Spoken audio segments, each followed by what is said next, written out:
चिपळूणपासून फक्त 10 किलोमीटर अंतरावर वाशिष्ठी नदीच्या शांत किनारी एक अशी जागा आहे जिथे गेल्यावर सगळ्या चिंता दूर होतात. कारण हे आहे आमडस गावातलं अक्कलकोट श्री स्वामी समर्थ महाराज समाधान मठ. चिपळूणातून येताना आमडस रोडवर एक छोटासा बोर्ड दिसतो. इथून राईट घेतलं की सुरू होतो एक वेगळाच प्रवास. आणि जसं तुम्ही तिथे पोहोचता पहिल्याच नजरेत दिसते स्वामींची ती भव्य मूर्ती. आणि त्या क्षणी मनात फक्त स्वामी समर्थांचंच नाव घुमत राहतं. ज्यांच्या आयुष्यात स्वामी समर्थांसारखे गुरु असतील, त्यांच्याकडे कितीही संकटे आली तरी त्यांच्या मनात एक वाक्य नक्की येतं, भिवू नकोस, मी तुझ्या पाठीशी आहे.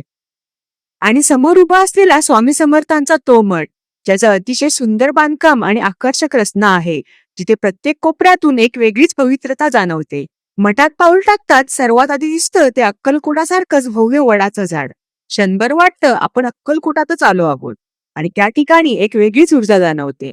आणि पुढे जातात स्वामींच्या पावलांचं पवित्र दर्शन होतं. आत गेल्यावर स्वामींची सुंदर आणि मनमोहक मूर्तीचं दर्शन होतं.